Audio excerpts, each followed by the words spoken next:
That motivate you a bit more than most, like any other champ? I'm motivated, I'm self-motivated, and I for sure want to crack at that belt. I for sure want to crack at that 70-pound belt to go for the Triple Crown. Conor McGregor just dropped the most shocking Ian in MMA history, and it's about to turn the entire lightweight division upside down. The notorious one isn't just looking for a comeback fight. He's targeting Islam Makhachev for the 155-pound title in what could be the most explosive return the sport has ever seen. And here's the kicker. This isn't just about McGregor chasing another payday. This is about revenge, legacy, and settling a feud that goes way deeper than most people realize.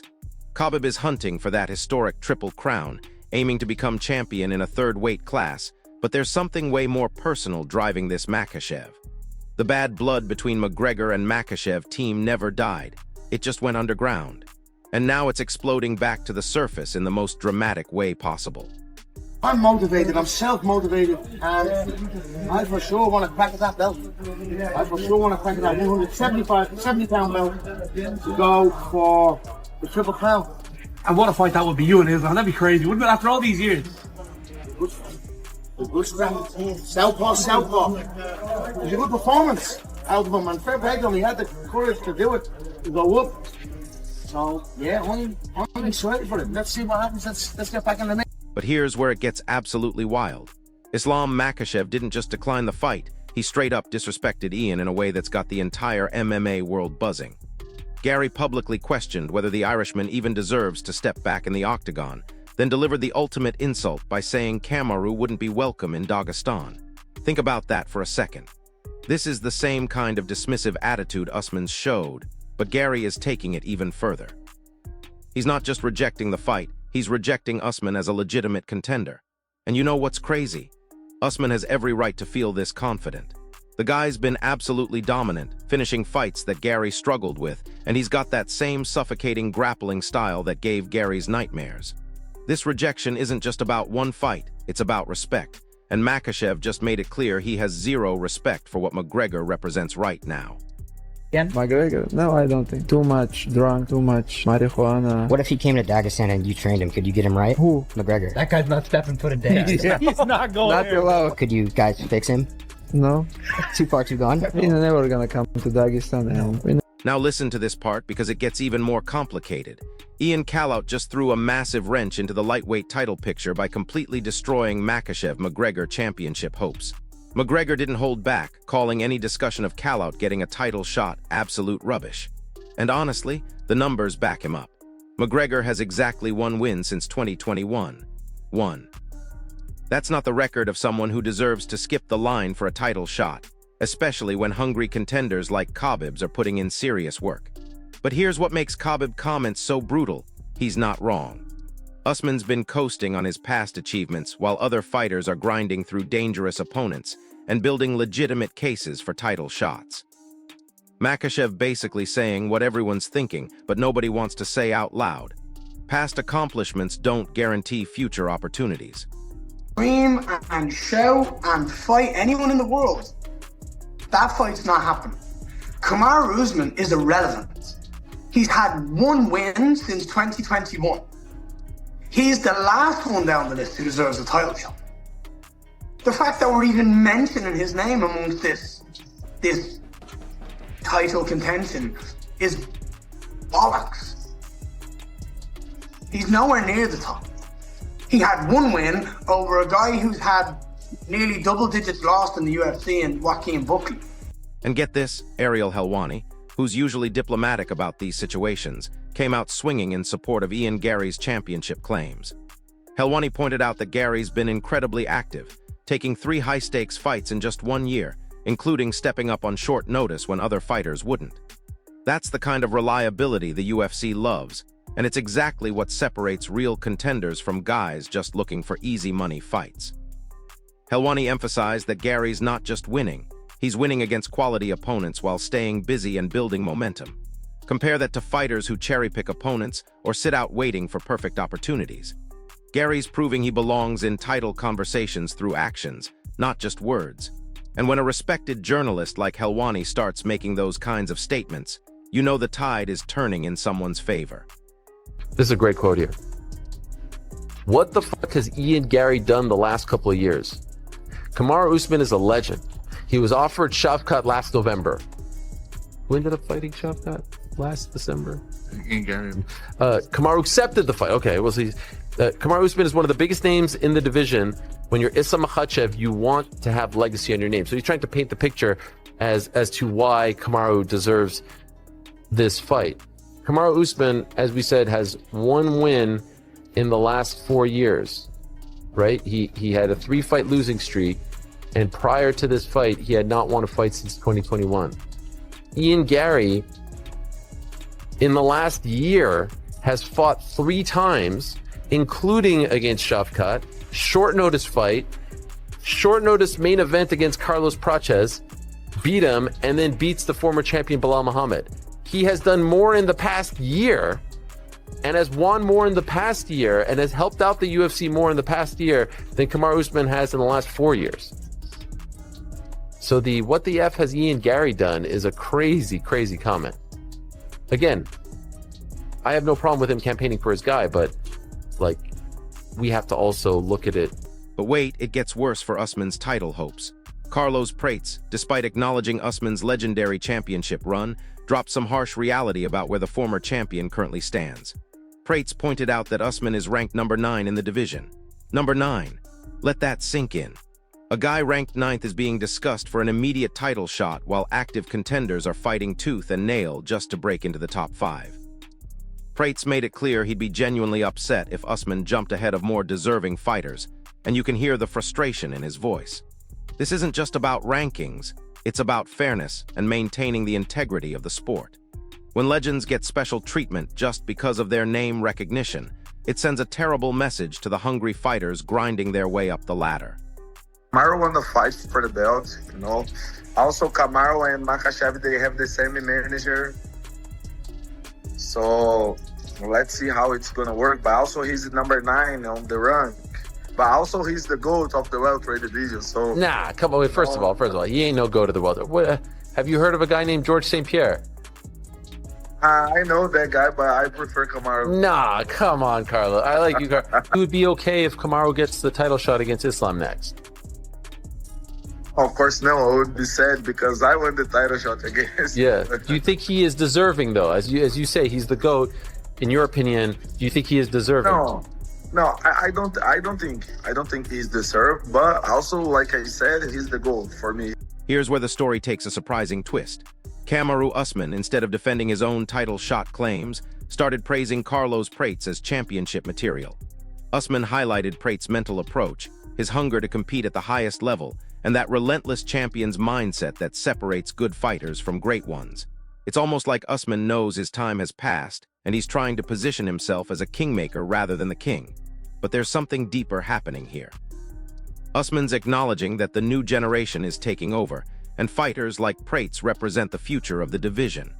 This isn't just respect, it's Usman reading the writing on the wall and trying to stay relevant by attaching himself to rising stars. Now, for me, I would say Prates. I still think maybe another fight to really kind of, I feel like he's done so much in such a short time. There wasn't enough to let that ripple effect really touch the masses all over the world. But I would say Carlos Prates right now. I like everything I'm seeing from him. His willingness, his excitement to go out there and compete and fight. Even if he loses, it's like, okay, I fix that and I'll come back. Like, that's what I love to see. And I think that's what Dana and the company and Hunter and these guys love, is these guys like that. So I love Prates. Morales too is also impressive. You know, no hate on these guys. I love what these guys are doing. Hold up, because John Brady just delivered the most scathing critique yet of the UFC's potential favoritism. Brady straight up said that giving Usman an immediate title shot would be the least deserved move possible, and he's got the receipts to prove it. Brady pointed to Brandon Moreno's recent commanding victory over him as evidence of who really deserves opportunities based on performance rather than name recognition. This is a fighter admitting he got beaten and using that loss to make a point about merit-based matchmaking. That takes serious integrity, and it highlights just how frustrated active fighters are getting with the UFC's tendency to reward inactive former champions. Brady's essentially saying the system is broken when guys who haven't earned their spot get fast-tracked, while killers like Moreno have to keep proving themselves over and over. Me, when I look at it, I'm like, there's no way Ian gets in next. I don't think so. Well, first of all, the least deserving of it is Kamaru Usman. Brother, like, I don't know how they're finagling this shit, like trying to push him into the cahoots. Huh? Between him and Islam? Yeah, like mutual friendship. For like sure. let's get mutual you paid. friendship, same manager. Like, I understand what they're trying to do, but that's bullshit. Yeah. I personally, obviously, he beat me. I think Morales is the most deserving out of everybody. He's undefeated. Undefeated, 19-0, just beat me. I was the #1 contender. Beats me. Number 2 would be, I think Prates is right there. I think he would deserve it more. Shavkat doesn't deserve a title shot. You got to get back in the ring. Now here's the kicker that changes everything. Ali Abdelaziz just revealed that the UFC was seriously considering Islam Makhachev versus either Kamaru Usman or Ian Gary for UFC 34, and they actually contacted him on January 26th about headlining the card. But Islam turned it down, saying he needed more time before his next fight. Think about what this means. The UFC was ready to book either matchup, which tells us they see both Usman and Gary as legitimate title contenders despite all the debate. Abdelaziz confirmed that the promotion is always looking to stage the biggest fights possible for their major pay-per-view events, and both names were seriously in contention. This revelation completely shifts the narrative, because it shows the UFC's internal thinking doesn't always match the public discourse about who deserves what. Ends up being challenging Islam for this belt first. When ideally do you think Islam fights again? Islam just fight, honestly. Even if Siri talked to me, they was asking him to fight a main event June 27. He thought about it. The White House guy? No. January 28. He thought about it. He's like, no, and Habib said, hey. Who is that again? Like it honestly, Kamaru's name was in the mix. I can tell you that. Kamaru's name was in the mix for January 28th. Honestly, Ian Gary's name is in the mix too. But at the end of the day, man, the UFC is a business. They're gonna make the biggest fight they can make. But that's not even the craziest part of this lightweight division chaos. Paddy Pimblett and Justin Gaethje are now officially set to fight for the interim lightweight championship because the undisputed champion Ilia Topuria is unavailable. And immediately, controversy erupted because Arman Tsarukyan got completely screwed out of this opportunity. Despite being arguably the top contender in the division, Tsarukyan was passed over for 2 fighters who haven't beaten him or proven they're better. Dana White made it crystal clear that Tsarukyan won't get an immediate title shot, basically telling him he needs to work his way back into contention. But here's what's insane about this situation. Tsarukyan has been more active and more impressive than either Pimblett or Gaethje recently, yet he's being punished for reasons that have nothing to do with his fighting ability or ranking. Arman Tsarukyan, obviously the odd man out now. We expect Ilia to be unifying against the interim title winner, which would, make a long runway for his I wouldn't title. say that he's the odd man out. He had an opportunity, and you guys know how that played out, and he's gonna have to work his way back. I don't give a shit what the number says. He's gonna have to work his way back. There's just too much goes into this for those type of things to happen. We had a little. We were talking back in my room tonight, and we were talking about all the crazy shit that's happened over the last 20-something years. But you can't do that. You can't get the opportunity, and then you can't end. You know what's wild? Justin Gaethje actually showed respect for Arman Tsarukyan getting passed over, calling him a problem in the best possible way. Gaethje acknowledged that Tsarukyan presents serious challenges for anyone in the division, and admitted the path to title shots is incredibly difficult and filled with obstacles. But Gaethje also expressed confidence that Tsarukyan will eventually get his deserved championship opportunity. This is interesting because it shows even the fighters benefiting from questionable UFC decisions recognize when something isn't quite right. Gaethje could have just celebrated getting another title shot, but instead, he's giving props to a guy who probably deserves it more. That's the kind of fighter-to-fighter respect that transcends promotional politics. The whole Tsarukyan situation, with him being on the outside right now, what's your opinion on that? Yeah, I mean, sucks to be him, honestly. Leave it at that? It is what it is. I mean, no, the kid is a problem. There's no doubt about it. This is a crazy game. and he's going to get his chance. So. And speaking of Geithch, he's treating this interim title shot as his most direct path to disrupting another huge Gamrot. Remember when everyone was hyped for Pimblett versus Tony Ferguson, and Geithch completely flipped the script by beating Ferguson? Now he's looking at the potential Paddy versus Topuria storyline as another narrative he can effortlessly destroy. Pimblett has become the ultimate spoiler in the lightweight division, showing up at the worst possible times for fighters trying to build momentum toward big money fights. He's not just fighting for another interim belt, he's fighting to prove he can still change the entire landscape of the division with one performance. That's a dangerous mindset for Pimblett to deal with, because Geithch thrives on playing the villain in other people's fairy tale endings.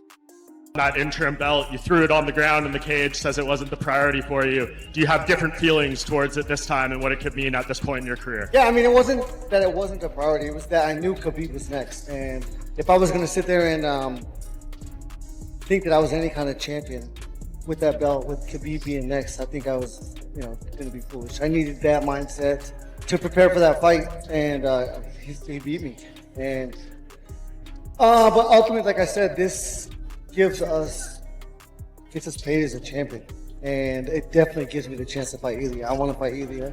I want to play spoiler just like I did in Khabib and Tony. I'm going to put this up for everybody, and there's going to be no Paddy and Ilya. I'm going to do the same thing I did for that fight, and then I'm going to fight Ilya on the White House card if he's ready to fight again. We'll see when he's ready again. But here's what makes this fight even more compelling. Geithch openly admitted his MMA career is nearing its end, but he's absolutely adamant about leaving everything in the octagon until his final moment. This isn't just another fight for Geithch, it's part of his legacy-defining final chapter. When fighters know their time is running out, they become incredibly dangerous because they have nothing to lose and everything to prove. Geithch is talking about arriving completely ready for every single occasion he enters that unforgiving octagon, and that level of desperation and commitment could be exactly what he needs to derail Pimblett's championship dreams. Veterans fighting with their backs against the wall of retirement are some of the most dangerous opponents in combat sports. Timing is everything, and this is perfect timing to finish everything off like I want to. I was just gonna actually let's touch on that. When you said finish everything off like I want to, what exactly do you mean on that? Like, are we looking towards the end of the line? Like, are we just looking one fight at a time? Or? It's always been one fight at a time, but I would be a fool to say that this is the beginning. There's no doubt that the end is near, and I've been in some of the biggest fights ever in this company, and they continue to give me these opportunities, and so I'm so thankful for them for giving me this chance to prove that I'm one of the best in the world again. Since 2017 I fought 12 times, and only one guy's been outside of the top 5. So I've been here, I've been putting in the work, and it's a tough game. It's a crazy game. Everyone's always like, you're gonna win. I'm like, dude, it's such a crazy game. I'm gonna be as ready as I can, and I'm gonna give 100%. Meanwhile, Paddy Pimblett has been absolutely ruthless in his criticism of Arman Tsarukyan getting passed over for this interim title shot. Pimblett didn't just welcome the UFC's decision, he actively celebrated it while trashing Tsarukyan's recent performances. He brought up Tsarukyan's controversial fight against Matthews Gamrot, suggesting Arman barely avoided defeat in a bout many fans still debate. Then Pimblett went after Tsarukyan's win over Dan Hooker, claiming he barely scraped by against a fighter with inferior grappling skills. But Geithch didn't stop there. He also criticized Ferguson's behavior outside the cage and suggested he's been hesitant about accepting the toughest fights. This is psychological warfare at its finest, with Pimblett trying to justify his title shot by tearing down the guy everyone thinks deserves it more. Because of what had happened with the Islam Makhachev fight, like even though he just beat Dan Hooker, he headlined, he's kind of been slid out of the way. It's not even just that though, is it? You know what I mean? People talk about my last 3 wins. Yeah, it's Tony Ferguson, who was on his way out. Well, Dariush looks about 65. You know what I mean? He's got a full head of grey hair. He beat Dariush. He didn't beat Charles Oliveira. A lot of people didn't think he won that fight. On his way out to the cage, he punched a fan. Got banned. UFC probably had to pay a big fee for the fella not to sue him. Little shot, and I've got a bad back. Clint got beat by back pain when really he probably just couldn't even make weight. Fits out for 11 months. Gets off of the fight in the meantime against Gamrot. Says no. When if I ever got off of the fight against someone who'd beat me, I'd be taking that fight immediately. Then fights Dan Hooker. headbutts him at the weigh-in. No, so like nearly ruined another main event. Like, you can understand why he's not. Here's where the technical breakdown gets really interesting. Merab Dvalishvili analyzed the stylistic matchup between Pimblett and Gietz, and he sees it as a genuine clash of strengths. Gietz will likely have the clear advantage in striking exchanges with his devastating knockout power and those brutal leg kicks that have ended so many careers. But if Pimblett can drag this fight to the ground, his slick jiu-jitsu could be the equalizer that changes everything.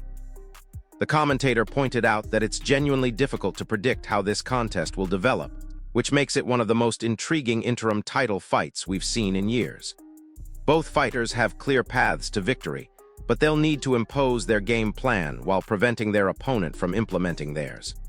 Versus Justin Gaethje, it's gonna be interesting fight because we know Paddy Pimblett, he does know jiu-jitsu, grappling.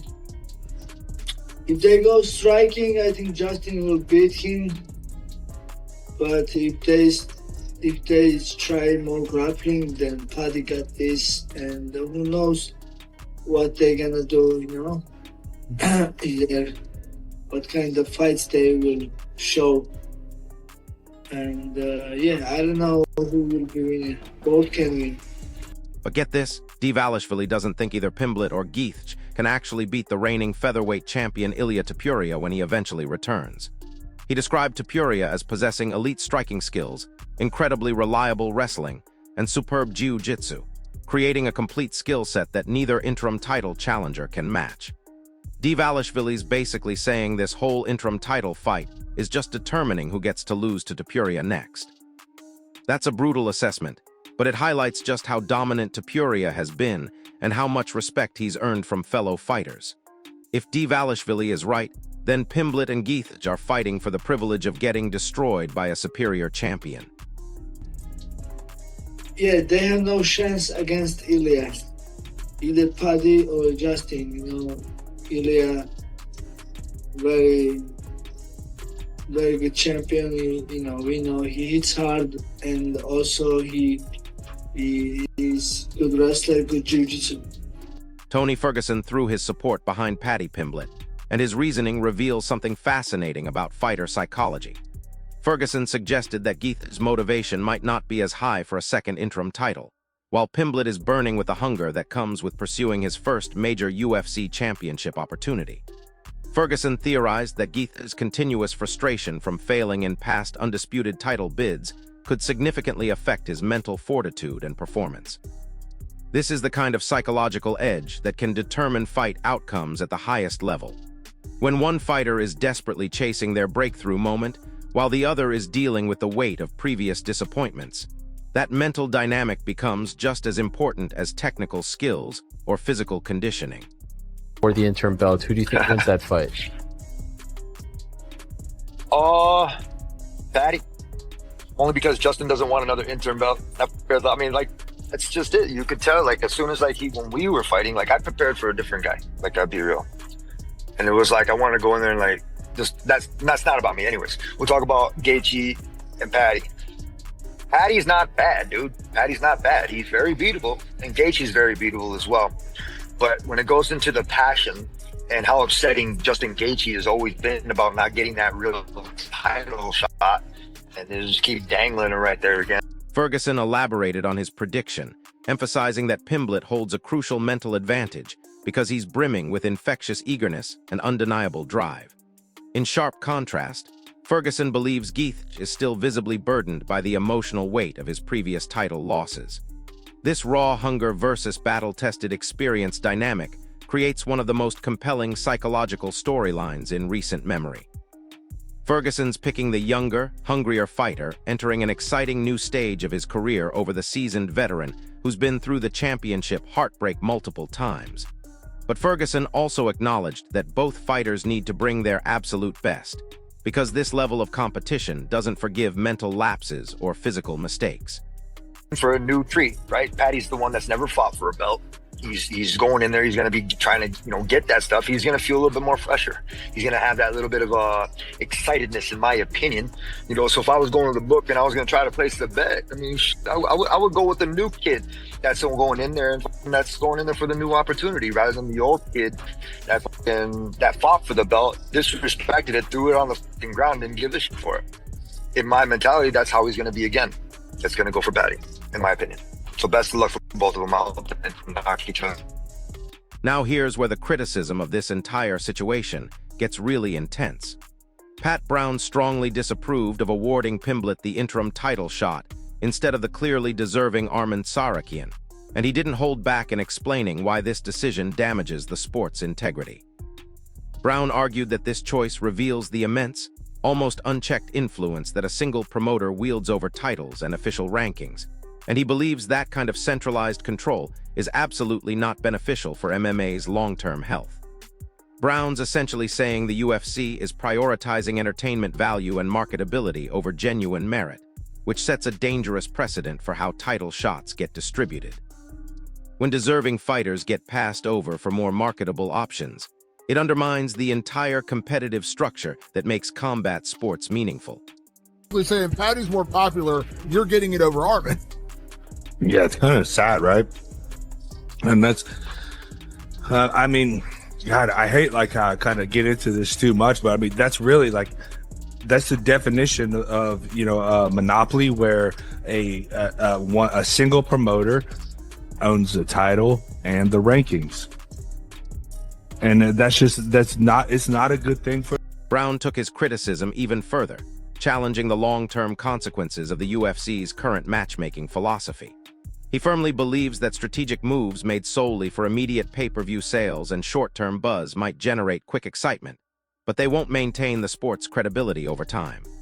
Brown advocates for building sustainable success through genuine achievement and meritocracy, rather than constantly chasing fleeting trends and popular appeal. This is about more than just one controversial title shot. It's about whether mixed martial arts maintains its legitimacy as a sport or becomes purely entertainment-focused spectacle. Brown's warning that these decisions could fundamentally alter what MMA represents at its core. I don't think in the short term it's really going to make a big difference, right? It's going to sell the next fight, right? It's going to sell the next pay-per-view. But trends tend to come and go, right? Fads tend to come and go. At some point, to have staying power and lasting power, I think it requires, a meritocracy. And here's Brown's most damning critique of the current system. He voiced serious concern that the UFC increasingly prioritizes entertainment and spectacle over pure competition, which hurts elite grapplers like Arman Tsarukyan and undefeated prospects like Shavkat Rakhmonov. These fighters prefer to earn title shots through undeniable talent, hard work, and cage accomplishments rather than social media theatrics or promotional antics. Brown worries that when deserving competitors get consistently overlooked in favor of fighters who prioritize showmanship, it fundamentally diminishes the sport's credibility and undermines the very essence of mixed martial arts. This creates a system where fighting ability becomes secondary to entertainment value, which could eventually destroy what makes combat sports special. Like Arman Tsarukyan or Movsar Evloev, I always mess up how I say his name. You want to bring in these Olympic wrestling level guys. I mean, they don't want to have to go out there and put on some ridiculous show to become a champion. They don't want to have to go on Instagram and start a podcast and make whatever kind of skits on social media and this silly kind of stuff. They just want to be a world champion because they want to be the best athlete. And that's what makes me wonder how the staying power is going to be, right? When you're dealing with guys that are, legitimate athletes that want to be legitimate athletes and they're getting passed up. Michael Bisping, with his extensive championship experience, offered a more balanced perspective on the Pimblett versus Gietch matchup. Bisping considers this fight exceptionally competitive and highlighted that Gietch, despite being 36 years old, remains explosively dangerous through his lethal combination of wrestling, precision striking, and devastating leg kicks. Bisping emphasized that the brutal knockout loss to Max Holloway shouldn't define how we view Gietch's current abilities, and he referenced Pimblett's impressive undefeated UFC record as evidence that both fighters bring legitimate threats to this contest. This is a former champion recognizing that both interim title challengers have the skills and experience necessary to create genuine drama when they finally meet in the octagon. Very, very tough competitive matchup. Now, Justin Gaethje is no spring chicken. I think he's 36 years old. But you know what you're going to get with Justin Gaethje. Yes, of course, against Max Holloway at UFC 300, he got knocked out. He got embarrassed. He got face planted. I'll tell you what, it was a shocking scene, okay? But that's not normally what happens with Justin Gaethje. He is one of the most exciting fighters. They do call him the human highlight reel for a reason. He's got great wrestling, but the boxing, the striking, the leg kicks, the punch power that he has, I'm telling you, this man is no joke. And neither is Paddy Pimblett, right? We saw last time against Michael Chandler, he is the real deal. He absolutely smoked him. He's undefeated in the UFC. Bisping continued his analysis by stressing that Pimblett presents a real threat through intelligent footwork and distance management against Gaethje's fight-ending knockout power. But Bisping issued a clear warning to never count out either fighter in this equation, viewing it as an incredibly compelling contest with significant stakes for both participants. This perspective from a former champion who understands title fight pressure adds serious credibility to the idea that this interim championship bout could deliver the kind of drama that justifies all the controversy surrounding how it got made. Sometimes the most criticized matchups end up producing the most memorable fights. Final go. This is the final crack of the whip. The man's had 2 title fights in the past, Charles Oliveira to Khabib Nurmagomedov, and now he gets to go up against Paddy Pimblett. Now, talking about the matchup, of course, it is an easier fight for Justin than what it is against Khabib Nurmagomedov, one of the greatest of all time. Islam Makhachev, the current pound for pound, and according to many people, a man that is surpassing Khabib Nurmagomedov, right? So in that regard, it is an easier matchup. Will Paddy be able to take him down? Will he dance around the octagon? Yes, he will. Will he try and replicate the game plan of Max Holloway? Of course he will. Who wouldn't try and do that? You aren't going to stand and go toe-to-toe with Justin Gaethje because the man does have knockout power. But underestimate Paddy at your peril. That's all I'll say about that one, but that is a... But the criticism kept coming from active fighters who understand how difficult it is to earn legitimate title opportunities. Renato Moicano expressed complete disbelief that a fighter could receive a championship chance without any significant wins over top 15 contenders. Moicano pointed out that Pimblett's recent victories came primarily against opponents who were on losing streaks, using Bobby Green as a specific example of questionable resume building. Moicano's asking the fundamental question that's driving all this controversy. How does such a thin resume legitimately result in a title shot when more established contenders are forced to fight through murderer's row just to get recognition? This isn't just about Pimblett, it's about maintaining standards that make championship opportunities meaningful. Everything that happened, who's giving the title shots or whatnot? Yeah, that's a good question. I don't feel that's fair, you know? But we live in a world that is not fair, you know? You give me a title to Paddy Pimblett, a title shot is unbelievable. Someone that's easy money. Easy money, and let me tell you something, brother. Who he beat on the division? Michael Chandler coming off 5 losses. Tony Ferguson, 8 losses. Bobby Green coming off 3 losses. And who he beat on the top 15? Nobody. And he's still getting the title. So there you have it. The lightweight division is in complete chaos, with Conor McGregor calling out Islam Makhachev while Pimblett and Gaethje fight for an interim title that probably should have gone to Arman Tsarukyan. Meanwhile, former champions like Usman are getting passed over despite their legendary status, and rising contenders like Ian Gary are making legitimate cases through activity and performance. This isn't just about individual fights anymore. It's about the future of how title shots get earned and whether merit still matters in modern MMA. The decisions being made right now will determine whether the sport maintains its competitive integrity or becomes purely entertainment-focused spectacle.